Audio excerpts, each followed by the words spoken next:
இயேசுநாதா நம்பி வந்தேன், தூபரோமதே என்னை என்றும் தாங்கி நின்று காருமே.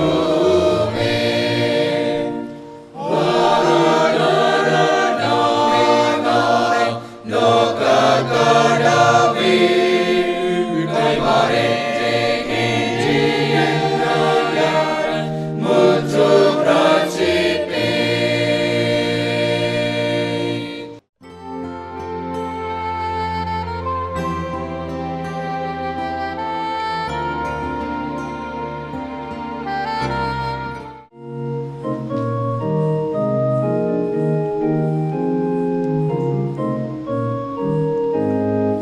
உந்தன் சொந்தமாகி அடியேனை நோக்குவே, பாதுகாருமே சுவே என்றும் தீங்கில்லாமலே.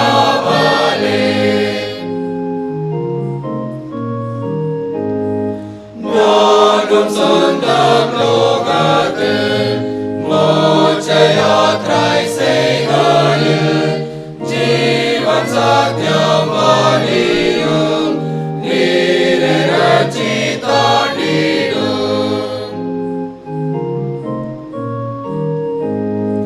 நானும் சொந்தம் ரட்சியும் மாட்டில்லாத பாக்கியமும் அருணாதாரங்கினே இன்னமும் காப்பாற்றுவே. நானும் சொந்தம் நீக்கமாய் தாசனை நீ சுகமாய் தங்க செய்து மேம்பாரே காத்துமே தும்பாருவே. நானும் சொந்தம் தேவாரே வழி காட்டி போஷிப்பே, பாவம் நீக்க கழுவும் ஆயுள் முற்றும் நடத்தும்.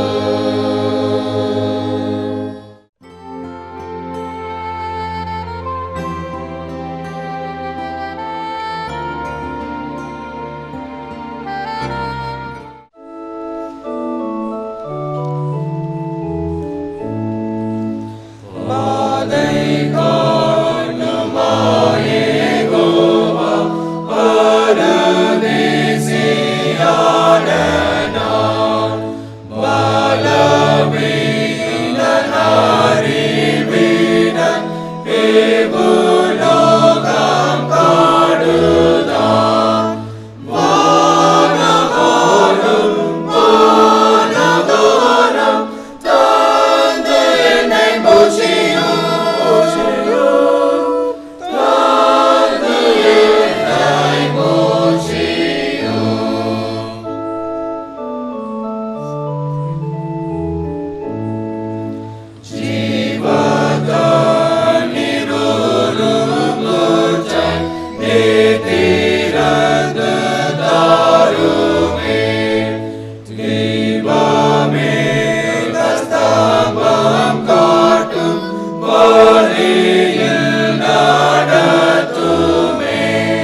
முறிந்து பிதாவின் வீட்டில் செந்திலாய் மாறுமானவும்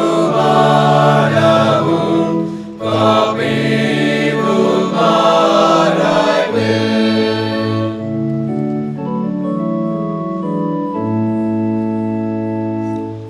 இவ்வாறான பேதமைக்காய்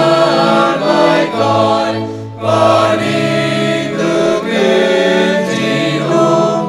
நீதாவின் தெய்வமென்றுமே சுதந்தரமுமாம்.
ஆண்டுடைய பரிசுத்த நாமம் மகிமைப்படுவதாக.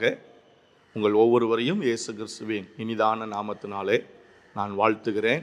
இந்த மனமகிழ்ச்சி நேரம் என்கிற இந்த நிகழ்ச்சி உங்களுக்கு ஆசீர்வாதமாக இருக்கும் என்பதில் எந்த சந்தேகமும் இல்லை. இன்றைய நாளிலும் நீங்கள் இதை கண்டுணர்ந்து கர்த்தருடைய வார்த்தையை கேட்பதற்காக நீங்கள் வந்திருக்கிறதுக்காக அதற்கு ஸ்தோத்திரம். தேவன் நிச்சயம் உங்களையும் உங்கள் குடும்பங்களையும் உங்கள் எல்லைகளையும் பார்க்கிற ஒவ்வொருவரையும் தேவன் ஆசீர்வதித்து உயர்த்துவார் என்பதில் எந்த சந்தேகமும் இல்லை. உங்களுக்கு ஆசீர்வாதத்திற்கென்று ஒரு வேத வசனத்தை நான் வேதத்திலிருந்து வாசிக்கிறேன். உபாகமத்தின் புஸ்தகம் 2வது அதிகாரம் 7வது வசனத்தை நான் உங்களுக்காக வாசிக்கிறேன். உன் தேவனாகிய கர்த்தர் உன் கை கிரியைகளில் எல்லாம் உன்னை ஆசீர்வதித்து வருகிறார். இந்த பெரிய வனாந்தர வழியாய் நீ நடந்து வருகிறதை அறிவார். இந்த 40 வருஷமும் உன் தேவனாகிய கர்த்தர் உன்னோடே இருந்தார், உனக்கு ஒன்றும் குறைவுபடவில்லை என்று சொல் என்றார். கர்த்தருடைய பரிசுத்த நாமம் மகிமைப்படுவதாக. இஸ்ரவேல் ஜனங்களை தேவன் ஆச்சரியமாய் வழி நடத்துகிறார். வழி நடத்துவதற்கென்று தம்முடைய தாசனாகிய மோசேயை தேவன் தெரிந்து கொண்டு இஸ்ரவேல் ஜனங்களை மோசே மூலமாக தேவன் கட்டளைகளை கொடுத்து, எச்சரிப்பை கொடுத்து, ஆசீர்வாதங்களை கொடுத்து தேவன் இஸ்ரவேல் ஜனங்களை ஆண்டவர் நடத்துகிறார். கர்த்தருக்கு ஸ்தோத்திரம் உண்டாவதாக. அப்படி தேவன் அவர்களை நடத்துகிற சமயத்தில் தான் மோசேயினிடத்தில் தேவன் சொல்லுகிற வார்த்தையை மோசே ஜனங்களிடத்தில் அவன் சொல்லுகிறார். அப்படி சொல்லும் பொழுது சீன் வனாந்தர வழியாய் நம்மை தேவன் நடத்தி கொண்டு வருகிறார். இப்பொழுது சேயருக்கு நாம் கடந்து போகிறோம். நாம் இங்கே இருந்தது போதும், நாம் போவோம் வாருங்கள் என்று இஸ்ரவேல் ஜனங்களுக்கு மோசையை கொண்டு தேவன் இந்த கட்டளையை ஆண்டவர் கொடுக்கிறார். கர்த்தருக்கு ஸ்தோத்திரம்.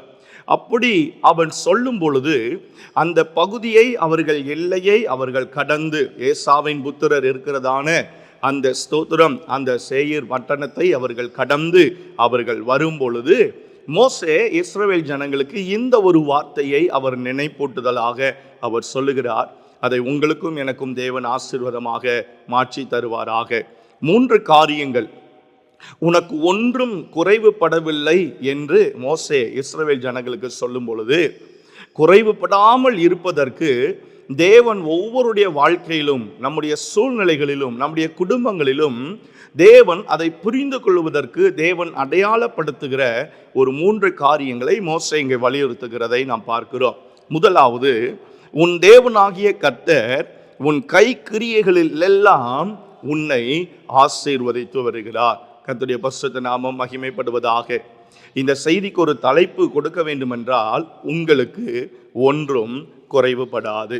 இதை பார்த்து கொண்டிருக்கிற, இதை கேட்கிற ஸ்தோத்திரம், இந்த நிகழ்ச்சியை ஒவ்வொரு நாளும் பார்த்து ஆசீர்வதிக்கப்படுகிற உங்களுக்கு தேவன் இந்த நேரத்தில் சொல்லுகிற வார்த்தை, உங்களுக்கு ஒன்றும் குறைவுபடாது. ஸ்தோத்திரம். ஏன் குறைவுபடாது? இயேசுவை நம்பி தேவனை பின்பற்றி ஆண்டவருடைய ஸ்தோத்திரம் சமூகத்தை நாடுகிற, தேடுகிற கர்த்தருடைய பிள்ளைகளுக்கு, சந்ததிக்கு, குடும்பத்திற்கு குறைவில்லாமல் தேவன் நடத்துவதற்கு காரணம் என்ன என்றால், மோசே சொல்லுகிற முதலாவது காரியம், உன் தேவனாகிய கர்த்தர் உன்னை சகல காரியங்களிலும் ஆசீர்வதித்து வருகிறார். கர்த்தருக்கு ஸ்தோத்திரம் உண்டாவதாக. நம்முடைய தேவன் நம்மை ஆசீர்வதிக்கிற தேவன். அவருடைய ஆசீர்வாதம் நம்முடைய வாழ்க்கையில் இருக்கும் பொழுது எந்த குறைவுகளும் இல்லாமல் தேவன் நம்மை நடத்த அவர் வல்லமையுள்ளவராக இருக்கிறார். கர்த்தருக்கு ஸ்தோத்திரம் உண்டாவதாக. ஒரு மனிதனுடைய ஆசீர்வாதம் அல்ல, மற்றவர்களுடைய ஆசீர்வாதத்தில் நாம் பிழைக்க வேண்டும் என்கிறதான ஒரு சூழ்நிலை அல்ல.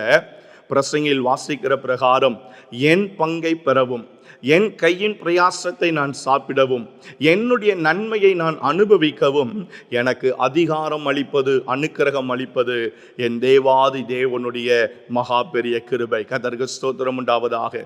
இஸ்ரவேல் ஜனங்களே, நீங்கள் அந்த ஏசாவின் அந்த மலைநாட்டை கடந்து வரும் பொழுது அங்கே நீங்கள் ஒன்றும் நீங்கள் பெற வேண்டாம், வாங்க வேண்டாம் என்று மோசே எச்சரிக்கிறார். காரணம் என்ன தெரியுமா? இன்னொருத்தரிடத்தில் வாங்கிதான் ஸ்தோத்திரம் நீ ஆசீர்வதிக்கப்பட வேண்டும், பிழைக்க வேண்டும் என்பது அல்ல. உன்னை நடத்துகிற உன் தேவனாகிய கர்த்தராகிய நானே உன்னை ஆசீர்வதிக்கிறவர். என்னுடைய ஆசீர்வாதம் உனக்கு இருக்கும் பொழுது, என்னுடைய நன்மை உன்னுடைய சிரசு மீது இருக்கும் பொழுது, உன் வாழ்க்கையில ஒன்றும் குறைவுபடாமல் நான் பார்த்து கொள்ள வல்லமையுள்ள தேவனாய் இருக்கிறேன் என்பதை ஆண்டவர் அவர்களுக்கு நினைப்பூட்டுகிறதை நாம் பார்க்கிறோம். கர்த்தருக்கு ஸ்தோத்திரம் உண்டாவதாக.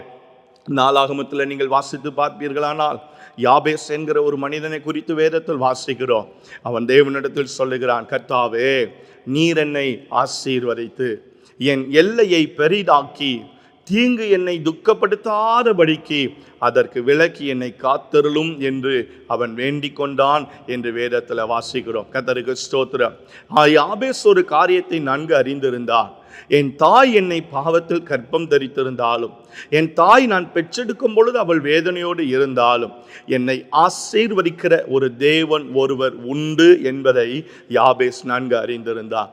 இதை பார்க்கிற யாரா இருந்தாலும் உங்களுக்கும் தேவனுடைய வார்த்தை வருகிறது. நீங்கள் எந்த சூழ்நிலையில் இருந்தாலும், எந்த நிலைமையில் இருந்தாலும், குறைவுகளோடு இருந்தாலும், பலவீனத்தோடு இருந்தாலும், நாளைய தினத்தை குறித்து ஸ்தோத்திரம், அடுத்து வரப்போகிற காரியங்களை குறித்து யோசித்துக் கொண்டிருப்பீர்களானால் ஆண்டவர் இப்பொழுது உங்களோடு தீர்க்கமாய் பேசுகிறார். உனக்கு ஒன்றும் குறைவுபடாமல் நான் உன்னை பாதுகாக்க வல்லமை உள்ளவராயிருக்கிறேன். கர்த்தருக்கு ஸ்தோத்திரம் உண்டாவதாக. ஏன் ஒன்றும் குறைவுபடாது? உன் தேவனாகிய கர்த்தர் உன்னுடைய கைக்கிரியைகளில் எல்லாம் உன்னை ஆசீர்வதிக்கிற தேவனாக இருக்கிறார். ஆபிரகாமை குறித்து ஆதியாகமத்தில் வாசிக்கும் பொழுது, தேவன் ஆபிரகாமை அழைக்கும் பொழுது அவன் சிற்பங்களை வடிவமைத்து கொண்டிருக்கிற ஒரு வேலையை செய்து கொண்டிருந்தான். அவனுடைய 75ஆம் வயதில் தேவனுடைய அழைப்பு ஆபிரகாமுக்கு சென்றது. ஆனால் 100வது வயதில் தான் தேவன் வாக்குத்தத்த குழந்தையை கொடுத்தார். நீங்கள் ஆபிரகாமின் வாழ்க்கையை திரும்பி பார்ப்பீர்கள், ஆனால் சிலையை வடிவமைத்து கொண்டிருந்த அந்த ஆபிரகாமை கர்த்தர் செல்வ சீமானாக மாற்றினார். கர்த்தருக்கு ஸ்தோத்திரம் உண்டாவதாக. அவனை மாத்திரம் அல்ல, ஸ்தோத்திரம், லோத்துவையும் கூட கர்த்தர் ஆசீர்வதித்து, ஸ்தோத்திரம், வேதத்தில் நீங்கள் வாசித்து பார்ப்பீர்களானால் அவர்கள் 2 பேருடைய காரியமும் இந்த பூமி தாங்கக்கூடாததா இருக்கிற விதத்தில் கர்த்தருடைய ஆசீர்வாதம் இருந்தது. ஒரு மனிதன் தேவனை நம்புவானானால், ஒரு குடும்பம் கர்த்தரை விசுவாசிக்குமானால், எந்த மனிதன் தேவனுடைய வார்த்தைக்கு ஸ்தோத்திரம் உண்மையாய் தன்னுடைய வாழ்க்கையில் அர்ப்பணித்து ஒப்பு கொடுத்து கீழ்ப்படிந்து ஒரு மனிதன் தேவனுக்கு ஸ்தோத்திரம் முழு கனத்தை கொடுப்பானானால் அந்த மனிதன் எவ்வளவாய் ஆசீர்வதிக்கப்படுவான் என்பதற்கு கர்த்தர் ஆபிரகாமை ஒரு எடுத்துக்காட்டாக நமக்கு முன்பதாக தேவன் நிறுத்தி இருக்கிறதை பார்க்கிறோம். ஸ்தோத்திரம். ஒன்றும் ஆபிரகாமுக்கு குறைவுபடவில்லை. காரணம், ஆபிரகாம் செய்த சகல கைக்கிரியைகளையும் என் கர்த்தர் ஆசீர்வதித்து அவர் வந்தார். கர்த்தருடைய நாமம் மகிமைப்படுவதாக. வேதத்தில் வாசிக்கிறோம், கர்த்தாவே நீர் நீதிமான் ஆசீர்வதித்து காருண்யம் என்னும் கேடகத்தினால் நீர் அவனை சூழ்ந்து கொள்ளுகிறீர் என்று வேதத்தில் நம்ம வாசிக்கிறோம். கர்த்தருக்கு ஸ்தோத்திரம் உண்டாவதாக. யோபுவின் புத்தகம் துவங்கும் பொழுது அவனுடைய ஆசீர்வாதத்தோடு தான் துவங்குகிறது. ஆனால் நீங்கள் யோபுவின் புத்தகத்தில் நீங்கள் தொடர்ச்சியாக வாசித்து பார்ப்பீர்களானால் இதுவரைக்கும் எந்த மனிதனுக்கும் வராத ஒரு மிகப்பெரிய பிரச்சனை, போராட்டத்தை யோபுவினுடைய வாழ்க்கையில ஆண்டவர் அனுமதித்தார். ஆனாலும் அனுமதித்த தேவன் அப்படியே யோபுவை விட்டுவிடவில்லை. கர்த்தருக்கு ஸ்தோத்திரம் உண்டாகட்டும். அந்த புத்தகத்தின் கடைசியில் வாசிக்கும் பொழுது இரட்டந்தனையான நன்மைகளை, ஆசீர்வாதங்களை ஆண்டவர் யோபுவுக்கு கொடுத்தார். கர்த்தருக்கு ஸ்தோத்திரம் உண்டாவதாக. நெடுநாள் உயிரோடு இருந்து அநேக தலைமுறைகள் பிள்ளைகளை கண்டு அவன் பூரண வயதுள்ளவனாய் மரிக்கும்படி பிள்ளைகளின் பிள்ளைகளையும் இஸ்ரவேலுக்கு உண்டாகும் சமாதானத்தையும் காண்பாய் என்கிற வார்த்தை அந்த யோபு பக்தனுடைய வாழ்க்கையில் நிறைவேறும்படி என் கர்த்தர் ஆண்டவர் உதவி செய்தார். கர்த்தருக்கு ஸ்தோத்திரம் உண்டாவதாக. உன் தேவனாகிய கர்த்தர் உன்னை ஆசீர்வதிக்க உன்னோடு கூட இருக்கும் பொழுது உனக்கு ஒன்றும் குறைவுபடாது. கர்த்தருக்கு ஸ்தோத்திரம் உண்டாவதாக. 2வது, மோசே ஒரு காரியத்தை அங்கே சொல்லுகிறதை பார்க்கிறோம். ஆசீர்வதிக்கிற தேவன் மட்டுமல்ல, இந்த பெரிய வனாந்தர வழியாய் நீ நடந்து வருகிறதை அவர் அறிவார். கர்த்தருக்கு ஸ்தோத்திரம் உண்டாவதாக. அப்போ தேவன் நம்முடைய சூழ்நிலைகளை நன்கு அறிகிற தேவனாக இருக்கிறார். 2வது, மோசே இஸ்ரவேல் ஜனங்களுக்கு சொல்லுகிற காரியம் அதுதான். ஸ்தோத்திரம். நம்மை அறிந்திருக்கிற, புரிந்திருக்கிற, நம்முடைய உணர்வுகளை, நம்முடைய வழிகளை, நம்முடைய சூழ்நிலைகளை, நாம் போகிற ஒவ்வொரு பாதைகளையும் புரிந்திருக்கிற தேவன் ஒருவர் நம்மோடு கூட இருக்கிறார், உங்களோடு கூட இருக்கிறார். ஆகவே உங்களுக்கு ஒன்றும் குறைவுபடாது என்கிறார். கர்த்தருக்கு ஸ்தோத்திரம் உண்டாவதாக. உங்கள் வாழ்க்கையில் நீங்கள் ஒரு காரியத்தை அனுபவிக்கும் பொழுது, ஒரு சின்ன ஒரு சோதனை, ஒரு பிரச்சனை, ஒரு வித்தியாசமான பாதையை அனுபவிக்கும் பொழுது அது உங்களுக்கு புதிதாக இருக்கலாம். ஆனால் நீங்கள் அந்த பாதையில் போகிறீர்கள் என்பதை முன்னமே அறிந்திருக்கிற தேவன் ஒருவர் உண்டு. கர்த்தருக்கு ஸ்தோத்திரம் உண்டாவதாக. ஆகாரை குறித்து அறிந்திருந்த தேவன், ஆகாருடைய வாழ்க்கையில் வரப்போகிற அந்த மிகப்பெரிய வீசப்போகிற அலையை அறிந்திருந்த தேவன், ஆகார் போவதற்கு முன்பதாகவே அந்த சூர்வனாந்திரத்தில் ஆகாருக்காக என் தேவன் காத்திருந்தார். தூதனை அனுப்புகிறார். ஸ்தோத்திரம்.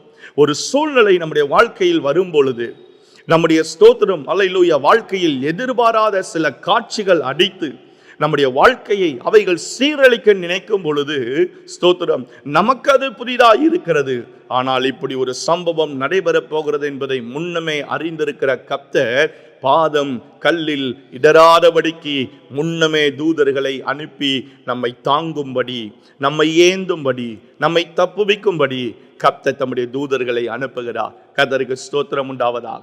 என் சூழ்நிலைகளை அறிந்திருக்கிற கர்த்தர், என்னை அறிகிற கர்த்தர், என் உணர்வுகளை அறிகிற கர்த்தர். மோசே சொல்லுகிறார், உன்னை நன்கு, இஸ்ரவேலாகிய உன்னை தேவன் நன்கு அறிந்து வைத்திருக்கிறார். உனக்கு என்ன தேவை, உனக்கு என்ன கஷ்டம், உனக்கு என்ன வியாதி, உனக்கு என்ன பலவீனம், சகலமும் தேவன் அறிவார். ஆகவே நீ தைரியமாயிரு, அவரை நம்பியிரு, அவரை விசுவாசித்திரு. உனக்கு ஒன்றும் குறைவுபடாமல் கர்த்தர் பார்த்து கொள்வார் என்று அவன் இஸ்ரவேல் ஜனங்களை தைரியப்படுத்துகிறதை பார்க்கிறோம். கர்த்தருக்கு ஸ்தோத்திரம் உண்டாவதாக. அவன் ராஜாவுக்கு பயந்து ஒரு சூரை செடியின் கீழே போய் படுத்து அவன் நித்திரை பண்ணுகிறான். ஆனால் எலியாவுக்கு என்ன வேண்டும் என்பதை கர்த்தர் அறிந்திருந்தார். கர்த்தருக்கு ஸ்தோத்திரம் உண்டாவதாக. எலியாவுக்கு என்ன வேண்டும் என்பதை அறிந்திருந்த கர்த்தர் காகத்தின் மூலமாக தேவன் எலியாவினுடைய தேவையை ஆண்டவர் சந்தித்தார். கர்த்தருக்கு ஸ்தோத்திரம் உண்டாவதாக. ஒரு நதி ஓரத்திலே அவனை படுக்க வைக்கிறார்.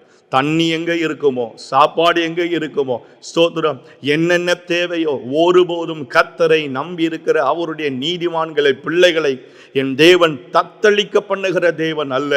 தேவைகளை சந்தித்து, சூழ்நிலைகளை அறிந்து, உணர்வுகளை புரிந்து அவர்களுடைய தேவைகளை சந்திக்கிற சர்வ வல்லமையுள்ள தேவனாய், நம்மை அறிந்திருக்கிற தேவனாய் இருக்கிறபடினால் ஒன்றும் நமக்கு குறைவில்லாமல் கர்த்தர் நம்மை பாதுகாக்க அவர் வல்லமையுள்ளவராக இருக்கிறார். கர்த்தருக்கு ஸ்தோத்திரம் உண்டாவதாக. உங்களையும், உங்கள் சூழ்நிலைகளையும், நீங்கள் படுகிற பாடுகளையும், உங்கள் வேதனைகளையும், உங்கள் கண்ணீர்களையும், கவலைகளையும் கர்த்தர் அறிகிறார். ஸ்தோத்திரம்.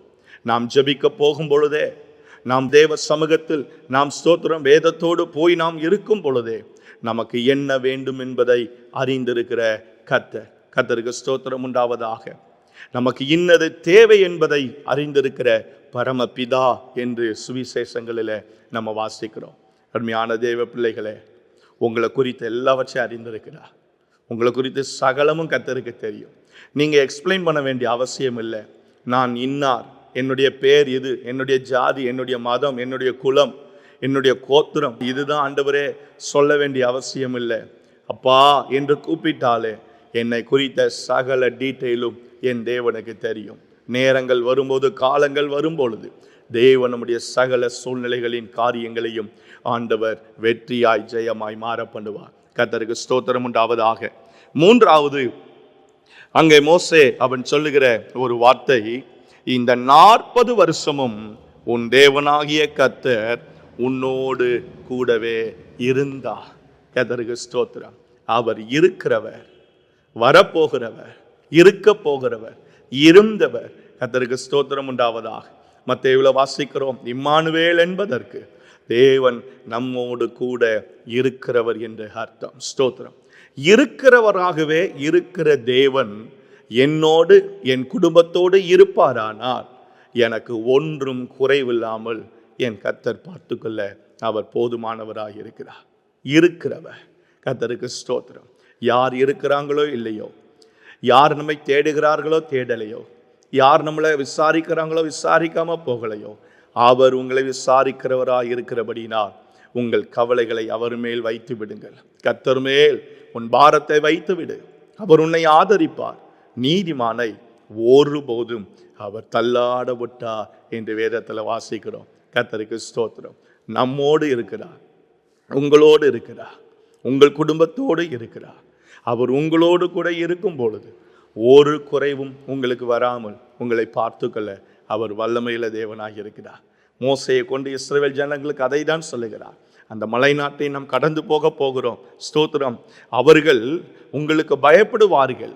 அவர்கள் பயப்படுகிறபடினால் நீங்கள் எல்லாவற்றையும் எடுத்துக்கொள்ள வேண்டும் என்கிற அவசியம் இல்லை. நீங்கள் எச்சரிக்கையாயிருங்கள். ஒன்றும் நீங்கள் என்ன செய்யாதிருங்கள், இலவசமாய் பெறாதிருங்கள். ஏனென்றால் உங்களை நடத்துகிற கர்த்தர் ஒருவர் சர்வ வல்லமையுள்ளவராக இருக்கிறார். இந்த நிகழ்ச்சியை பார்த்து கொண்டிருக்கிற உங்களோடும் என் தேவன் திட்டமாய் பேசுகிறது. நான் உன்னோடு இருக்கிறேன்.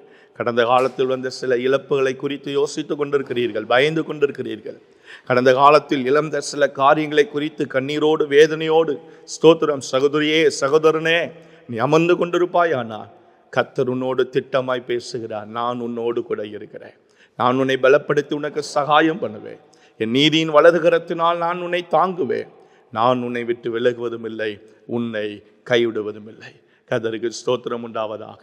நிச்சயமாகவே இதுவரை ஏற்பட்ட எந்த இழப்புகள் குறைவுகளாய் இருந்தாலும் எல்லா குறைவுகளின் நடுவிலும் இருந்து உங்களை மீட்டு உங்களை விடுதலையாக்கி மீண்டும் உங்களை மலை மேல் இருக்கிற பட்டணத்தை போல என் கர்த்தர் உயர்த்தி ஆசீர்வதிக்க அவர் உண்மையுள்ளவர். கர்த்தர் அதை செய்வார். கண்களை மூடுவோம். நான் உங்களுக்காக ஜெபிக்கிறேன். எங்கள் சர்வ வல்லமையுள்ள தெய்வமே, எங்கள் பரலோக பிதாவே, எங்கள் தேவாதி தேவனே, நாங்கள் உம்மை ஸ்தோத்திரிக்கிறோம். இந்த நல்ல வார்த்தைகளுக்காக நாங்கள் உமக்கு நன்றி செலுத்துகிறோம். ஒன்றும் எங்களுக்கு குறைவில்லாமல் எங்களை பாதுகாக்கிற எங்கள் தேவன் நீர் எங்களோடு கூட இருக்கிறபடினால் உமக்கு ஸ்தோத்திரம். கைக்கிரியைகளை ஆசீர்வதிக்கிறீர். எங்களை நன்கு அறிந்து வைத்திருக்கிறீர். எங்களோடு கூட எங்கள் வாழ்க்கை பிரயாணத்தில் நீர் கூடவே வருகிறீர். இதை பார்க்கிற ஒவ்வொருடைய வாழ்க்கையிலும் கர்த்தர் இந்த நன்மைகளை அப்படியே செய்வீராக. அவர்கள் கையின் கிரியைகள் ஆசீர்வதிக்கப்படட்டும். அவர்கள் சூழ்நிலைகளை அறிந்து, கர்த்தர் அவர்கள் தேவைகளை அறிந்து, ஆண்டவரே சமயத்தில் ஆண்டவரே அவர்களுடைய காரியங்களை நீர் வாய்க்க பண்ணும்படியா நாங்கள் ஜெபிக்கிறோம். அவர்களோடு இருக்கிறீர் என்பதை ஒவ்வொரு நிமிஷமும் அவர்கள் உணர்ந்து கர்த்தரை துதிப்பதற்கு என் தேவன் ஆண்டவரே நீர் உதவி செய்யும்படியா நாங்கள் ஜெபிக்கிறோம். சகல கிருபையும் ஆண்டவரே சகல மேன்மையும் உம்முடைய பிள்ளைகளுக்கு உண்டாகட்டும் என்று நாங்கள் ஜெபிக்கிறோம். வருத்தத்தோடு, வேதனையோடு, பாரத்தோடு, தேவைகளோடு இதை பார்த்து கொண்டிருக்கிற ஒவ்வொருடைய வாழ்க்கையிலும் என் கர்த்தர் ஒரு புதிய திருப்பத்தை, ஒரு புதிய ஆசீர்வாதத்தை என் தேவனின் கட்டளையிடுவீராக. உம்முடைய நாமம் மாத்திரம் மகிமைப்படட்டும். இயேசுவின் அற்புதமான நாமத்தில் வேண்டி ஜெபிக்கிறோம் எங்கள் நல்ல பிதாவே. ஆமென், ஆமென். கர்த்தர் உங்களை நிச்சயம் ஆசீர்வதிப்பார். ஆசீர்வாதமாயிருப்பீர்கள். ஆமென்.